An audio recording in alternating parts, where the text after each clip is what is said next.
जब भी किसी इंसान ने किसी विशेष क्षेत्र में अपना नाम कमाया तो उसके लिए सबसे पहले उसे असफलताओं का सामना करना पड़ा। इसके पीछे ये वजह मानी जाती है कि सफलता आपको जांचती परखती है। इसके बाद अगर आप उसके लायक होते हैं तभी वो आपके पास रहना पसंद करती है। कुछ विशेष व्यक्तियों ने इसको समझते हुए अपनी असफलताओं का सम्मान किया, उसे एक परीक्षा की तरह माना और अपनी हर असफलता के बाद उसमें से कमियां खोजकर फिर से अपने आप को सफलता के योग्य बनाने का प्रयास किया।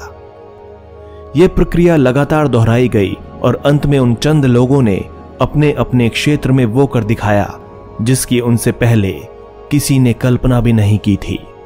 लता मंगेशकर एक ऐसा ही नाम है जिन्हें असफलताओं ने कहा कि वो अपनी राह बदल लें, लेकिन वे अपनी राह पर अडिग रहीं, बस सफलता को पाने के लिए अपने प्रयासों में सुधार लाती रहीं। अंत में उन्होंने खुद को उस मुकाम तक पहुंचा दिया जहां पहुंचने का हुनर हाल फिलहाल तो किसी के पास नहीं दिखाई देता। तो आइए जानने की कोशिश करते हैं कि कैसे लता मंगेशकर अवरोधों को पार करते हुए सुरों की मल्लिका बन गईं। लता जी का असली नाम यह नहीं था। लता मंगेशकर का जन्म 28 सितंबर 1929 को मध्य प्रदेश के इंदौर शहर में पंडित दीनानाथ मंगेशकर के घर हुआ। वो अपने पिता की दूसरी पत्नी शेवंती की संतान थीं। पंडित दीनानाथ मंगेशकर एक प्रतिष्ठित शास्त्रीय संगीतकार और मंच कलाकार थे। घर में ही संगीत का माहौल मिल जाने की वजह से लता जी को अपनी अद्भुत प्रतिभा को निखारने कहीं बाहर नहीं जाना पड़ा। उनके पिता उनको 5 वर्ष की आयु से ही संगीत सिखाने लगे थे। लगभग इसी उम्र में उन्होंने अपने पिता के एक नाटक में पहली बार एक किरदार निभाया था। कम लोग ही जानते हैं कि लता जी का असली नाम हेमा था, लेकिन उनके पिता ने एक नाटक का निर्देशन किया था जिसमें उनका अभिनय सबको इतना पसंद आया कि उनके द्वारा अभिनीत पात्र के नाम से ही उनका नाम लता रख दिया गया। शुरुआत में सब ठीक ठाक चल रहा था, लेकिन साल 1942 उनके लिए दुखों का पहाड़ लेकर आया।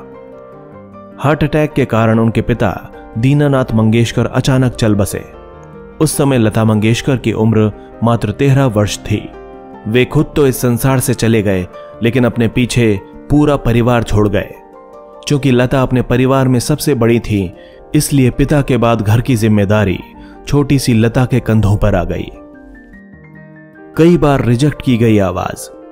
विडंबना देखिए कि जिस आवाज ने करोड़ों दिलों पर अपनी अमिट छाप छोड़ दी है, उसी आवाज को न जाने कितनी बार नकार दिया गया था।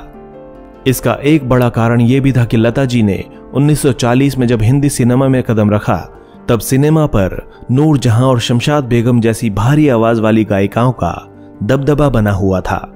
इसके चलते उन्हें कई जगहों से यह कहकर नकार दिया गया कि उनकी आवाज बहुत पतली है।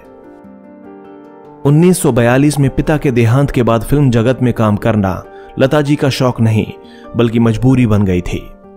छोटे भाई बहनों सहित पूरे परिवार की जिम्मेदारी उनके नाजुक कंधों पर आ गई। 1942 से 48 तक उन्होंने घर का खर्च चलाने के लिए 8 से अधिक हिंदी और मराठी फिल्मों में अभिनय भी किया। सन 1942 में एक मराठी फिल्म कित्ती हसल में लता जी को प्लेबैक सिंगर के रूप में पहला अवसर प्राप्त हुआ, लेकिन दुर्भाग्यवश फिल्म की फाइनल एडिटिंग के समय उनके गीत को फिल्म से हटा दिया गया। दुनिया को गलत साबित किया। लता जी को असफलताएं मिलती रहीं।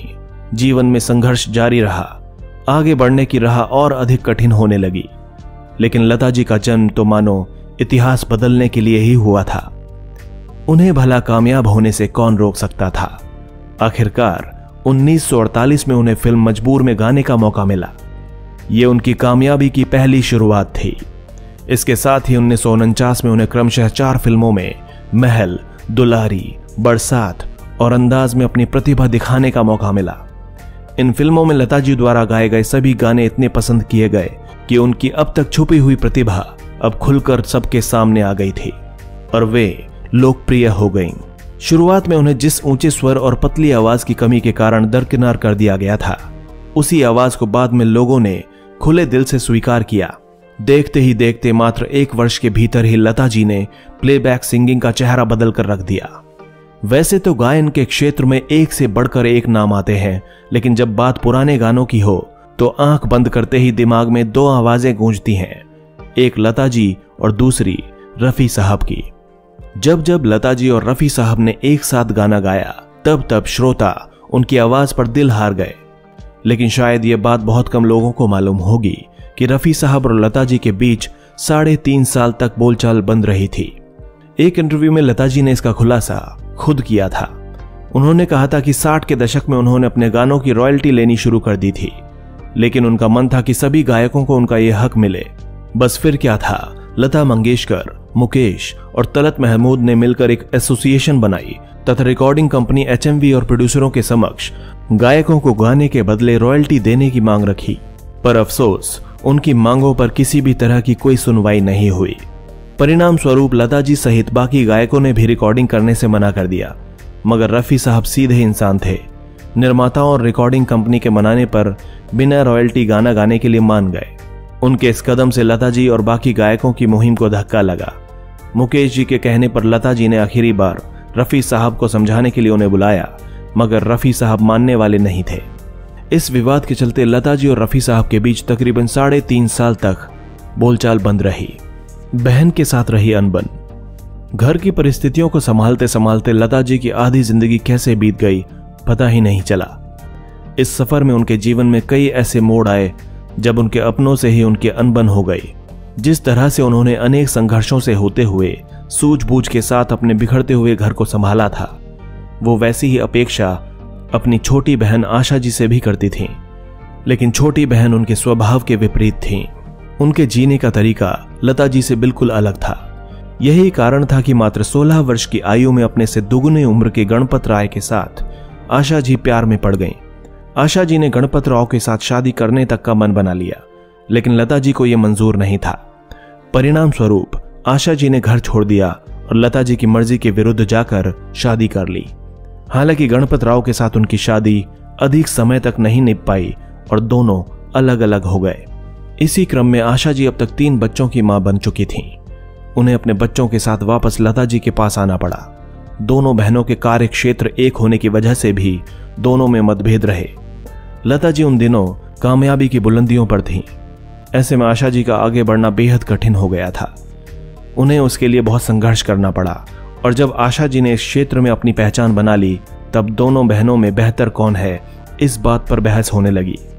1974 में गिनीज वर्ल्ड रिकॉर्ड द्वारा इतिहास में सबसे अधिक गाने गाने के रिकॉर्ड के लिए लता जी का नाम चुना गया।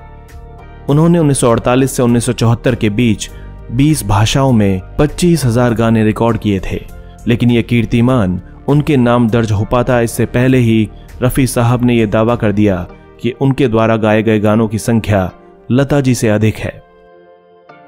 वो बात और है कि रफी साहब के देहांत के बाद गिनीज ने यह रिकॉर्ड लता जी के नाम ही दर्ज करने की घोषणा की, लेकिन इसके लिए लता जी को अपने रिकॉर्ड गानों का साक्ष्य दिखाना अनिवार्य था, जो कि उनके पास नहीं था।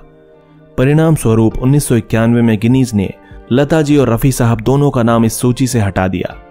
साथ ही 2011 में यह सम्मान लता जी की छोटी बहन आशा जी को दे दिया गया। लता जी ने अपने जीवन में हर तरह के, हर भाषा में अनेकों गाने गाए। उनके गायन में वो क्षमता थी कि उनका हर गीत श्रोताओं के मन पर लिख जाता था। आज भी उनके गीतों को उतना ही पसंद किया जाता है जितना उन दिनों किया जाता था। गायन के क्षेत्र में महत्वपूर्ण योगदान देने के लिए उन्हें अनेकों बार सम्मानित किया गया। उन्हें मिले सम्मानों की बात करें तो उनमें से कुछ प्रमुख ये थे: 1969 में पद्म भूषण, 1989 में दादा साहब फाल्के पुरस्कार, 1999 में पद्म विभूषण, महाराष्ट्र भूषण पुरस्कार 1997, NTR राष्ट्रीय पुरस्कार 1999, NNR नेशनल अवार्ड 2009, 3 राष्ट्रीय फिल्म पुरस्कार 1972, 74 और 90 और 12 बंगाल फिल्म पत्रकार एसोसिएशन पुरस्कार, 4 बार बेस्ट फीमेल प्लेबैक सिंगर के लिए फिल्म फेयर अवार्ड और 1993 में फिल्म फेयर का लाइफ टाइम अचीवमेंट अवार्ड। इसी कड़ी में सन 2001 में उन्हें भारत के सर्वोच्च नागरिक सम्मान के रूप में भारत रत्न से सम्मानित किया गया। दुर्भाग्यवश 6 फरवरी 2022 को साक्षात सरस्वती स्वरूपा लता जी हमारे बीच नहीं रहीं। वे सदा सदा के लिए इस दुनिया को छोड़कर चली गईं।